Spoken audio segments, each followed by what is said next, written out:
Hello students, hi, welcome back to my channel Learning with Divya.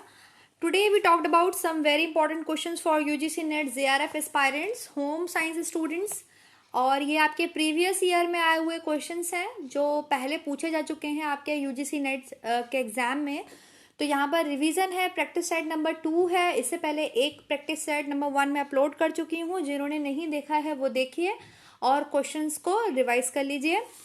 दूसरी बात, आपको जो भी आंसर डाउटफुल लगता हो, जिसमें भी आपको थोड़ा सा भी डाउट हो, उसको रीचेक कीजिए, उसके बारे में पढ़िए, जानिए और सही आंसर ही पढ़ के जाएगा। कभी कभार हो सकता है मैं भी आपको गलत आंसर बता दूं धोखे में, तो उसको प्लीज करेक्ट करके जाइए और अच्छे से पढ़ के जाइए। ओके, तो चलिए let's start the topic. Video पसंद आता है तो लाइक, सब्सक्राइब और शेयर करना मत भूलिएगा। पहला क्वेश्चन आज की वीडियो का है, फिलिप कोटलर के द्वारा दिए गए 4P हैं। फिलिप कोटलर जो कि आपके मॉडर्न मार्केटिंग के ऊपर बात करते हैं, इनके बारे में आप नेट पर पढ़ सकते हैं। जब आप मार्केटिंग पढ़ते हैं, कंज्यूमर इकोनॉमिक्स पढ़ते हैं, कंज्यूमर डेवलपमेंट पढ़ते हैं, मार्केटिंग पढ़ते हैं, तो वहां पर ये चीज आप पढ़ेंगे।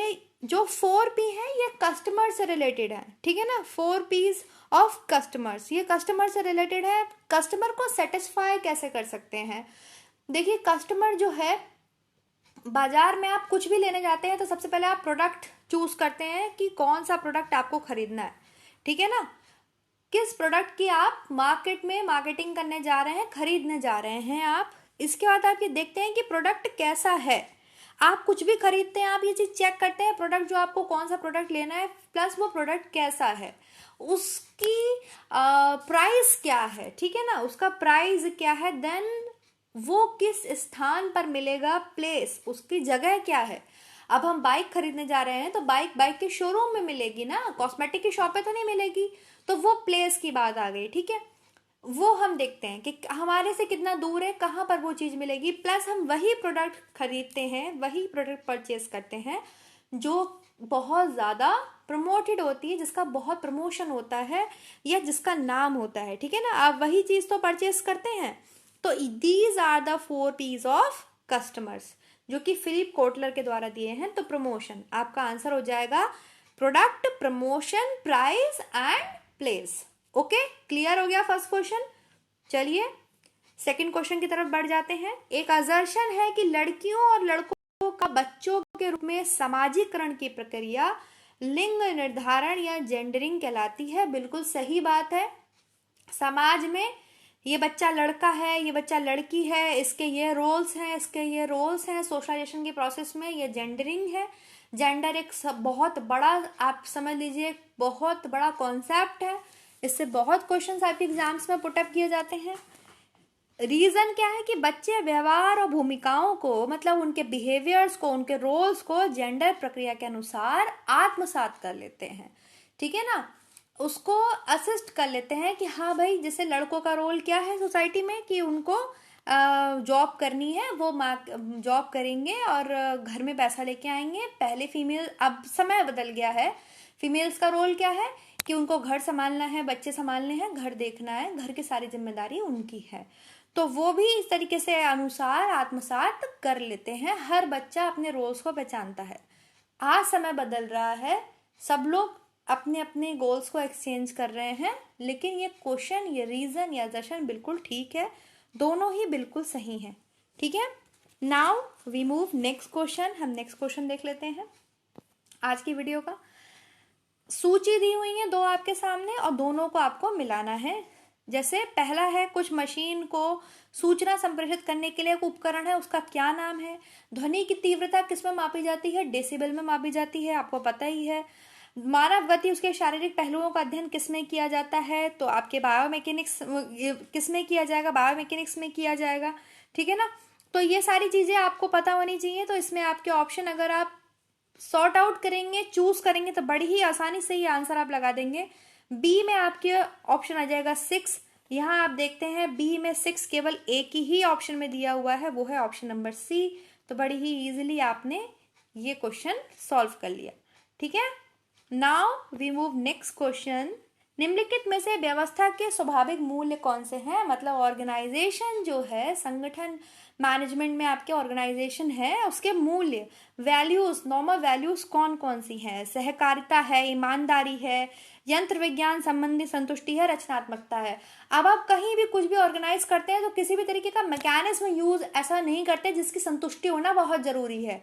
तो ईमानदारी होनी चाहिए आपके अंदर, रचनात्मकता होनी चाहिए, क्रिएटिविटी होनी चाहिए। आपने कुछ प्लानिंग की है, उसको ऑर्गेनाइज किस तरीके से करना है, वो क्रिएटिव थिंकिंग आपके अंदर होनी चाहिए, सहकारिता होनी चाहिए। तो ऑप्शन नंबर आपके 1, 3, 4 हो जाएगा। Means option number C is correct. Okay, now we move next question. एक उपभोक्ता खरीदारी की निर्णय प्रक्रिया के 5 चरण से गुजरता है। डिसीजन मेकिंग की प्रोसेस पूछी जा रही है। डिसीजन मेकिंग के विभिन्न चरणों को सही क्रम में लगाइए। सबसे पहला कौन सा होता है? किसी भी प्रॉब्लम को सॉल्व करना। प्रॉब्लम क्या है? प्रॉब्लम के बारे में जानना, समस्या के बारे में जानना। तो समस्या की पुष्टि करना सबसे पहला ऑप्शन होता है। बड़ी ही इजिली आंसर आप लगा लोगे। नंबर 2 एक में ही दिया हुआ है और वो है ऑप्शन नंबर सी। फिर आप पूरा, अगर पूरा आता है, पूरा भी आपको आना चाहिए ऑब्वियसली, लेकिन जल्दी में आपको है समय की बचत करनी है, तो इस तरीके से आप ऑप्शन को देखकर आराम से लगाएगा। ये नहीं कि आपने पहला ही ऑप्शन पढ़ा और आप गलत भी आंसर लगाया है, ठीक है ना? देखकर समझ कर लगाना है, पढ़ के जाना है। Now the next question is, यहाँ पे क्वेश्चन अधूरा है, मैं कंप्लीट कर देती हूँ। क्वेश्चन ये कहता है कि हमारी आत्म अवधारणा जो हमारे संप्रेषण व्यवहार को प्रभावित करती है वो निम्नलिखित कारणों के कारण विकसित होती है। हमारा जो सेल्फ एजम्पशन है और हमारा जो कम्युनिकेशन बिहेवियर है वो किन कारणों से डेवलप होता है? कौन कौन से कारण हो सकते हैं? तो सांस्कृतिक परंपराएं होती हैं, बिल्कुल। हमारा कल्चर क्या, हम किस बैकग्राउंड से आए हैं, क्या हमारा रिलीजन है, क्या हमारा रीजन है, वो सब बहुत इफेक्ट करता है, डेवलपमेंट करता है हमारे कम्युनिकेशन बिहेवियर को, हमारे बातचीत करने के तरीके को। स्वयं का मूल्यांकन, बिल्कुल। अगर आप सेल्फ इवैल्यूएशन नहीं कर रहे हैं तो आप कुछ भी नहीं कर रहे हैं। सेल्फ को इवैल्यूएट करना ही पड़ता है। सामाजिक भूमिकाएं, आपकी क्या रोल्स हैं सोसाइटीज में, क्या आप भूमिका अदा कर रहे हैं, तो ये तीनों बहुत इंपॉर्टेंट है। तो 1, 2 and 3 option number C is correct. सामाजिक संगठन कोई भी हो, किसी भी तरीके का हो, वो आपको कभी डेवलप नहीं करता। आप किसी भी सोसाइटी में जाइए, ये कारण आपको प्रभावित करते हैं, आपके कम्युनिकेशन बिहेवियर को विकसित करते हैं। क्लियर है? नेक्स्ट है आपके लोक संबंधों के लिए उपयोग किए जाने वाले साधन हैं। लोक संबंध के लिए कौन कौन से साधन यूज करते हैं? इंग्लिश में भी ऑप्शंस आपको एग्जाम्स में मिलते हैं। यहाँ पर आप समझ लीजिए, पत्रकार सम्मेलन आयोजन है, प्रकाशनार्थ विज्ञप्ति जारी करना है, जनसंपर्क संबंधों का संचालन करना है। भाई जन में बात करनी है, जन संपर्क करना है, जन संबंध बनाने हैं, तो जन संबंध संपर्कों का संचालन तो बहुत इंपॉर्टेंट है। संबंधन है तो विज्ञापन, ये नहीं इतना इंपॉर्टेंट है। ये ऑप्शन तीनों इंपॉर्टेंट है। तो ऑप्शन नंबर हो जाएगा 1, 2 and 3। Option number A is correct. Now next question is, सभी देशों की आहार्य, एक असर्शन है, एक अभिकथन है कि सभी देशों की आहार्य संदर्शिका इस बात की जोरदार सिफारिश करते हैं, जो डाइट प्लान्स बनते हैं, जो डाइट चार्ट्स बनते हैं, वो ये सिफारिश करते हैं कि प्रतिदिन फल व सब्जियों को पर्याप्त मात्रा में ग्रहण करना चाहिए। बिल्कुल सही बात है, करेक्ट बात है। और भाई रीजन क्या है, क्यों करना चाहिए? बड़ा ही इजी क्वेश्चन है, आप आंख बंद करके भी आंसर लगा सकते हैं।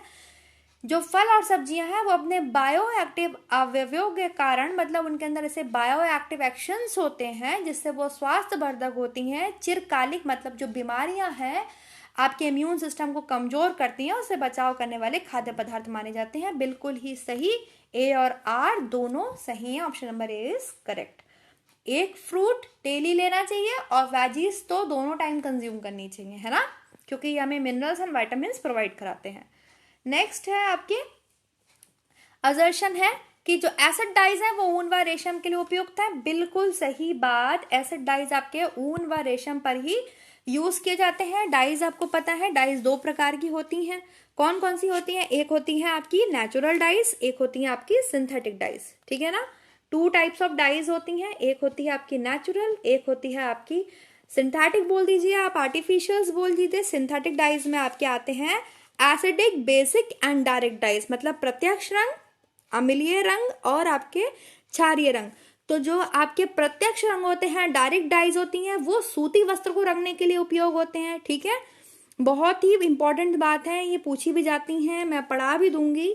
और एसिड डाइस जो हैं ये आपके कार्बोनाइज सोडियम और कैल्शियम का सॉल्ट होता है, ठीक है। सोडियम और कैल्शियम के सॉल्ट्स होते हैं कार्बोनाइज्ड, और ये मेनली आपके अम्लीय होते हैं, सूती वस्त्र के लिए यूजफुल नहीं होते। इनका जो यूज है, जो प्रयोग है, वो नॉर्मली रेशम और ऊन के धागों के लिए ही किया जाता है, उपयुक्त माना जाता है। ऊन पर एसिड डाइस का सबसे अच्छा रिजल्ट निकलता है, ठीक है।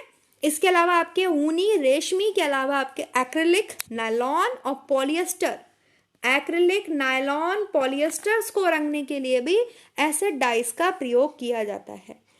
और सबसे अच्छा रिजल्ट जो है वो रेशमी वस्त्रों की अपेक्षा भी ऊनी वस्त्रों पर एसिड डाइस का सबसे सुंदर, सबसे अच्छा रिजल्ट आता है। ये सस्ते होते हैं, पक्के होते हैं, ठीक है। क्लियर हो गया एसिड डाइस के बारे में। और जो बेसिक डाइस आती है नंबर 3, क्षारीय जो रंग होते हैं, ये सिल्क ऊनी वस्त्रों को चमकीला प्रभाव देने के लिए, मतलब शाइनिंग प्रोवाइड करने के लिए उसके ऊपर की जाती है, जो बेसिक डाइस होती हैं। क्लियर हो गया? आई थिंक क्लियर हो गया होगा। रीजन क्या बोल रहा है कि एसिड रंजक ऊन व रेशम में पाए जाने वाले हाइड्रोक्सी समूह के साथ मिलकर आयनिक बॉन्ड बनाते हैं। जी नहीं, ए सही है और आपके आर गलत है। क्लियर हो गया ऑप्शन? मैंने अभी आपको बताया कि ये क्या होते हैं, ये कार्बोनाइल सोडियम और कैल्शियम सॉल्ट होते हैं। तो ऑप्शन नंबर सी इसमें ठीक हो जाएगा। नेक्स्ट क्वेश्चन, निम्न खाद्य पदार्थों को प्रति 100 ग्राम खाद्य पदार्थ में, मतलब प्रति 100 ग्राम में कितना प्रोटीन मिलता है, उस मात्रा के आधार पर आपको बढ़ते हुए क्रम में लगाना है। ये क्वेश्चन आपको खुद से अटेंड करना है, मैंने कई बार पढ़ाया हुआ है। ओके, तो मुर्गी का अंडा, बादाम, सफेद डबल रोटी, राजमा, भैंस का दूध, किसमें बहुत ज्यादा प्रोटीन है, किसमें कम प्रोटीन है, इस तरीके से आपको लगाना है।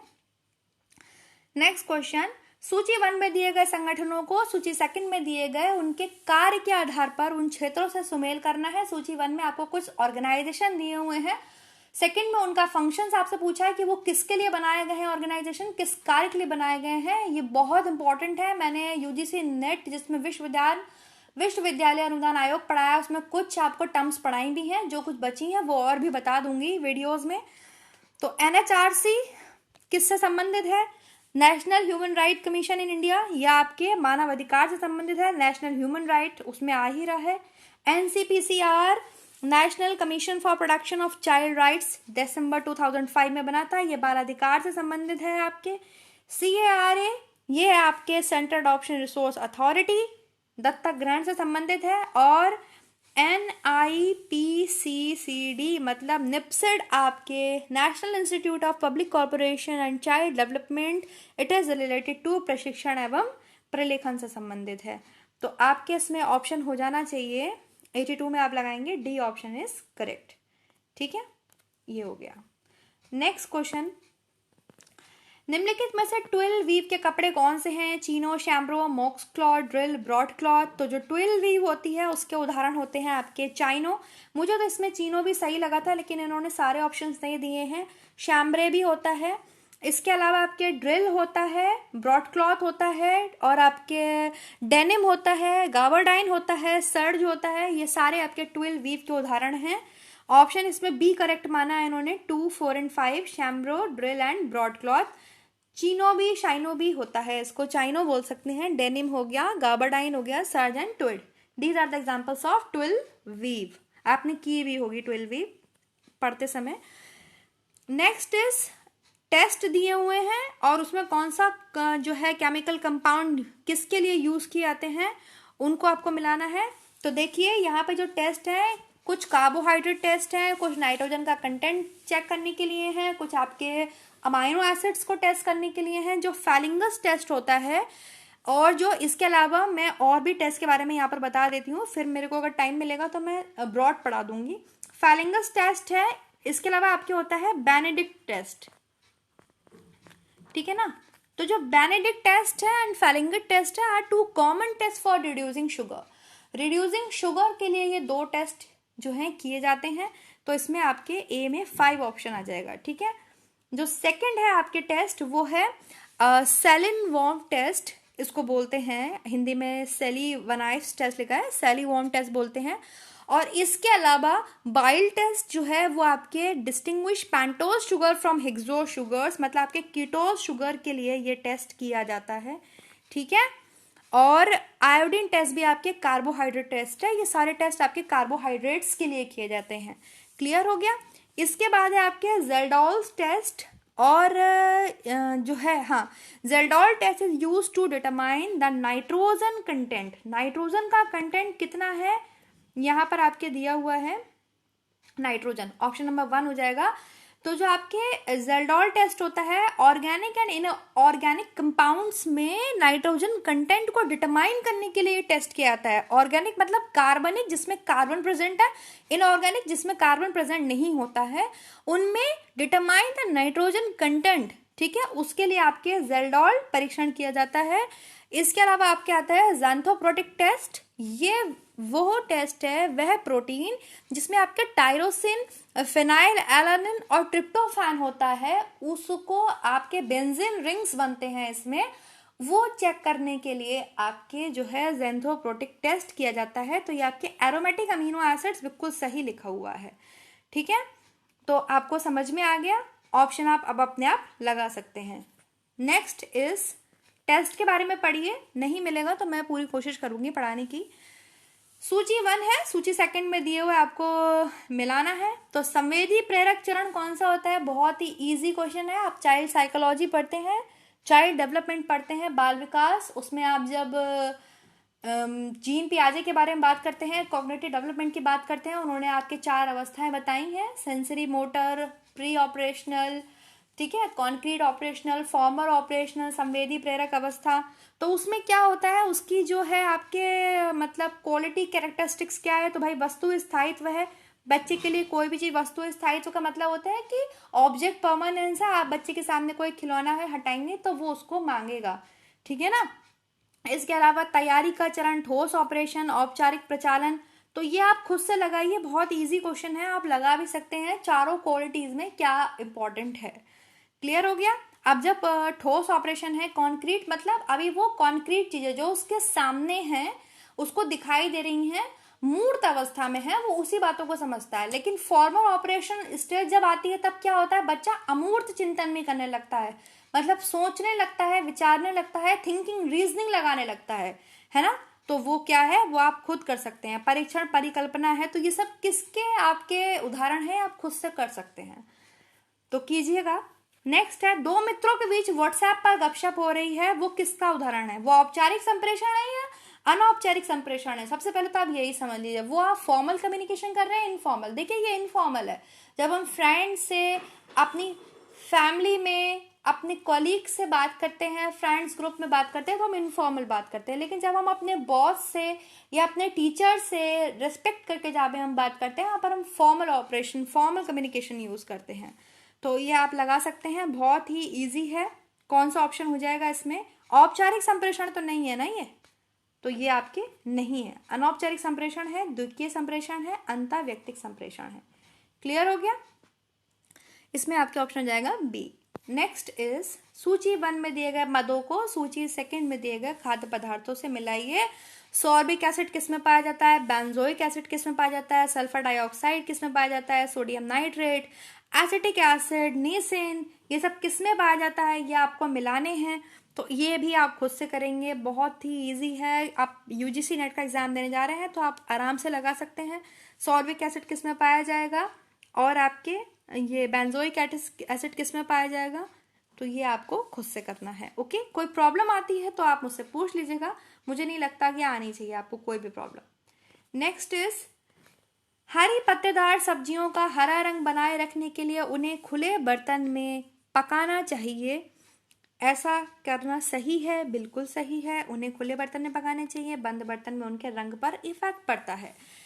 रीजन क्यों है, इसमें उपस्थित लोहे और सल्फर में प्रतिक्रिया होने से फेरस सल्फाइड बनने के कारण गहरा हरा रंग बन जाता है। ये गलत बात है, तो option number C is correct. ठीक है, इसको आप पढ़िए और अच्छे से समझिए। नेक्स्ट, निम्नलिखित में से कौन से उधार के 4C में सम्मिलित हैं। उधार मतलब यहाँ पे क्रेडिट की बात हो रही है। कौन से क्रेडिट की बात हो रही है, जैसे बैंक वगैरह में आप बिजनेस करना चाहते हैं, ठीक है, बैंक से आपने लोन लिया, आप बिजनेस करना चाहते हैं और आपने बैंक से लोन लिया, तो ये आपके 4C है, 5Cs भी हैं। 4C मतलब सी से है स्टार्टिंग, 5C है, 7C है। यहाँ पर उधार के 4C पूछे गए हैं क्रेडिट के। वो कौन कौन से होते हैं? तो वो होते हैं आपके कैरेक्टर, ठीक है, कैरेक्टर होते हैं। इसके अलावा आपके कैपेसिटी होता है, कैपिटल होता है और कोलेटरल होता है। 5Cs में कारण भी आता है, कॉज भी पूछा जाता है कि कारण क्या है, लेकिन 4Cs में कारण नहीं आता, ठीक है। 4Cs में आपके आता है character, capacity, capital and collateral. तो ये क्या है, कैरेक्टर क्या है? अब जब आप बैंक से उधार लेने जाते हैं, आपने कोई बिजनेस सेटअप किया है, तो सबसे पहले जो क्रेडिट आपको प्रोवाइड करेगी बैंक, वो आपकी कैरेक्टर हिस्ट्री देखेगी कि कितने आपके ऊपर लोन आपने लिए हैं इससे पहले, फलाना सारी जानकारी लेते ही हैं। आपने कभी ना कभी लोन के बारे में पता ही होगा, किसी ने घर में लिया होगा, तो सब कुछ पता होता है। तो वो कैरेक्टर देखता है, आपका चरित्र देखता है कि आपने कैसे कितना लोन लिया है, कितने टाइम पर चुकाया है, आप चुकाने के लिए कैपेसिटी कैपेबल हैं या नहीं है, ठीक है ना। कैपेसिटी देखता है, इनकम चेक करता है, एप्लीकेंट डेब्ट टू इनकम रेशियो, कि अगर आपको वो इतना लोन प्रोवाइड कर रहे हैं तो क्या आपकी उसकी इनकम है। जैसे आपके इनकम सैलरी लगाई जाती है ना, तो सैलरी इनकम लगाई जाती है कि हाँ भाई मेरी इतनी सैलरी आती है, मैं इतना लोन प्रोवाइड कर सकता हूँ या इतना चुका सकता हूँ, उसी के बिहाफ पर तो बैंक आपको लोन प्रोवाइड करती है। इसके अलावा कैपिटल, कितना अमाउंट आपको चाहिए, कितना अमाउंट वो आपको प्रोवाइड कर सकती है आपकी सैलरी देख करके। फिर आता है कोलेटोरल, आप बहुत बिजनेस सेटअप करने जा रहे हैं बड़ा, तो क्या आप जो है बकाया रख रहे हैं बैंक के पास, मतलब सिक्योरिटी के फॉर्म में आप लोन ले रहे हैं, तो सिक्योरिटी के तौर पर बैंक में क्या जमा कर रहे हैं? बैंक कुछ तो जब्त करती है ना सिक्योरिटी के तौर पर आपसे, तो वो चीज यहाँ पर आ गई 4Cs में। 5Cs ऑफ क्रेडिट, उधार के 5C अगर पूछे जाएं तो उसमें कारण भी आता है, कॉज भी पूछा जाता है। तो हो गया ना, सी से starting, character, capacity, capital, collateral, ये आपके आ गए 4Cs में। एंड द 5Cs में कारण भी पूछा जाता है। 7Cs ऑफ क्रेडिट्स भी हैं। तो ये डिपेंड करता है आपकी स्टडी पे कि आपकी कितनी डीप स्टडी चल रही है। क्लियर हो गया? नेक्स्ट क्वेश्चन इज, असर्शन है कि सामाजिक परिवर्तन के लिए संगठित करना समर्थनकारी और रूपांतरकारी होता है। आपको कम्युनिटी में चेंज लाने हैं तो संगठित करना समर्थनकारी है, रूपांतरकारी होता है। क्यों? सामाजिक परिवर्तन के लिए संगठित करने को अधिक प्रभावी होने के लिए इसे समर्थ हितैषी और धनवान हितैषी होना चाहिए। अगर आप कहीं भी कम्युनिटी में चेंज लाना चाहते हैं तो जो भी ऑर्गेनाइजेशन है, क्या जरूरी है कि वो पैसे वाला ही हो या उसके पास बहुत ज्यादा मतलब समर्थ हो, सामर्थ्य हो या बहुत धनवान हो? क्या हम किसी गांव के में परिवर्तन नहीं ला सकते? सोच में बिल्कुल ला सकते हैं। सोच में परिवर्तन लाने के लिए या सामाजिक परिवर्तन लाने के लिए केवल वो जो संगठन है, जो वो ऑर्गेनाइजेशन है, जो वो जगह है जहां परिवर्तन लाना चाहते हैं, वो सामर्थ्य होना चाहिए उनमें, समर्थन उनका। आपको सबसे पहले तो सामर्थ्य उनमें खुद में हो, प्लस वो आपको कोऑपरेट करें। आप एज ए एक्सटेंशन वर्कर गए हैं, अब आप वहां पे औरतों को समझा रहे हैं कि नहीं न्यूट्रिशन आपके लिए बहुत इंपॉर्टेंट है, पहले तो वो खुद समझें, फिर वो आपको सपोर्ट करें कि हाँ हमारे लिए न्यूट्रिशन इंपॉर्टेंट है, हमें मैम ने ये बात समझाई है तो इसको हमें फॉलो करना होगा, और वो चेंजेस खुद से लाएं फिर अपने अंदर, ठीक है ना कि आपको धनवान होना जरूरी है सोसाइटी में चेंज लाने के लिए, और ना ही आपको बहुत ज्यादा समर्थ हितैषी होना जरूरी है, ठीक है ना। आपको आई थिंक ये बात समझ में आ गई होगी जो मैं समझाना चाह रही हूँ। समाज में परिवर्तन लाने के लिए, सोसाइटी में चेंज लाने के लिए आपके अंदर समर्थन आपको मिलना चाहिए, जो भी चेंज आप लाना चाहते हैं। जैसे कि हमारे देश में आपके बाल विवाह को रोका गया, सती प्रथा को रोका गया, कितने सारे समाजकारी जो थे उन्होंने कितना एफर्ट लगा के ये गंदी प्रथाओं को हमारे देश में बंद करवाया, विधवा विवाह का स्टार्ट कराया, विडोज की रीमैरिजेस को। तो ये तभी वो कर पाए जब लोग उनको सपोर्ट करते हैं, ठीक है ना, सपोर्ट करें तभी वो चेंजेस ला पाए। ऐसा नहीं है कि विधवा विवाह केवल उन्होंने बड़े जो है मतलब सोसाइटीज में, बड़ी कम्युनिटीज में करवाया, ऐसा कुछ नहीं है। तो आपके ए सही है लेकिन आर आपके गलत है। Option number A is correct. आज की वीडियो का लास्ट क्वेश्चन, शैशव अवस्था में विकास के सोपानों का अनुक्रम निर्धारित करें। अब इन्फेंसी पीरियड है और उसमें आपको कैरेक्टरिस्टिक्स बतानी है डेवलपमेंट की। भाई सबसे पहले क्या आएगा? सामाजिक मुस्कान, बिना सहारे के बैठना, अधोन्मुखी में ऊर्ध्वमुख में पलटना, उठकर खड़ा होना, सीढ़ी चढ़ना। तो हर किसी ने अपने जीवन में बच्चा देखा ही होता है, कोई ना कोई छोटा। जो अगर मैरिजेस हैं तो उनके खुद के बच्चे हैं, मैरिड्स हैं, नहीं मैरिड है तो उनके घर में कोई छोटा भाई बहन, किसी कोई बच्चे को आपने जरूर देखा होगा। तो वो क्या करता है? सबसे पहले उसके सामाजिक मुस्कान चेहरे पर आती है। यहीं से ऑप्शन क्लियर हो गया, वन है तो कोई और देखने की जरूरत ही नहीं है, वन ऑप्शन लग गया। फिर वो अधोन्मुखी से ऊर्ध्वमुख में पलटता है, मतलब सीधा लेटा होता है, करवटें मारना स्टार्ट करता है। इसके अलावा वो धीरे धीरे बिना सहारे के बैठना स्टार्ट करता है। फिर वो धीरे धीरे खड़ा होना स्टार्ट करता है। सीढ़ियाँ तो बहुत बाद में बच्चा चढ़ता है ना, जब वो चाइल्डहुड में आ जाता है, चाइल्डहुड में आने लगता है, तब वो सीढ़ियाँ चढ़ना स्टार्ट करता है। मेनली 2 साल तक का बच्चा, 2 साल तक का बच्चा स्टार्ट करता है सीढ़ियाँ चढ़ना। तो 2 साल तक का तो पीरियड ही होता है, 0 to 2 years infancy age. Clear हो गया? सो स्टूडेंट्स, अगर वीडियो पसंद आया है तो कमेंट करना मत भूलिएगा, लाइक करना मत भूलिएगा, चैनल को सब्सक्राइब करना मत भूलिए, शेयर करना मत भूलिए। मैंने देखा है वीडियोस तो लोग देखते हैं लेकिन पता नहीं क्यों लाइक नहीं करते। आई डोंट नो वाई, क्या कमी रह जा रही है? अगर कोई भी कमी है तो प्लीज़ उसको आप लोग डिस्क्राइब कीजिए कमेंट सेक्शन में, एटलीस्ट फीडबैक तो दीजिए अपना। लाइक्स होते हैं, व्यूज़ हैं हजारों, लाइक हो रहे हैं 35-40, तो ऐसा क्यों है? क्या रीज़न है? अगर आप चैनल को देख रहे हैं और आपको पसंद आ रहा है, आई थिंक इसीलिए आप देख रहे हैं, तो लाइक करने से, कमेंट करने से कुछ खर्च नहीं होना है, केवल मोटिवेशन मिलना है मुझे। अब मैं यहाँ पे डीमोटिवेट हूँ कि भाई क्यों नहीं लाइक हो रहा है, ऐसी क्या कमी है मेरी वीडियो में, तो उसको प्लीज़ मुझे बताइए, फीडबैक दीजिए। ओके, तो मैं पूरा सपोर्ट चाहती हूँ आप लोगों से। और अगर आप लोग सपोर्ट करेंगे तो फिर मुझे भी मोटिवेशन मिलता है कि अरे नहीं, मेरे स्टूडेंट्स मेरा वेट कर रहे हैं, मुझे डेली उनके पास जाना ही चाहिए। फिर मेरा भी मन नहीं करता है, क्योंकि मोटिवेशन बिल्कुल ज़ीरो है आप लोगों की तरफ से मुझे मिल रहा, बिल्कुल ज़ीरो, बिल्कुल नील है, जो मुझे अच्छा नहीं लग रहा है। और क्या रीज़न है, उसका रीज़न ज़रूर लिखिए आप लोग कमेंट सेक्शन में, मैं सुधार लाऊंगी। Change is the law of nature, मैं चेंजेस लाऊंगी अपने अंदर अगर आपको कोई भी कमी लग रही है। Thank you so much, keep supporting me. Next video में मिलेंगे नेक्स्ट टॉपिक के साथ। ओके।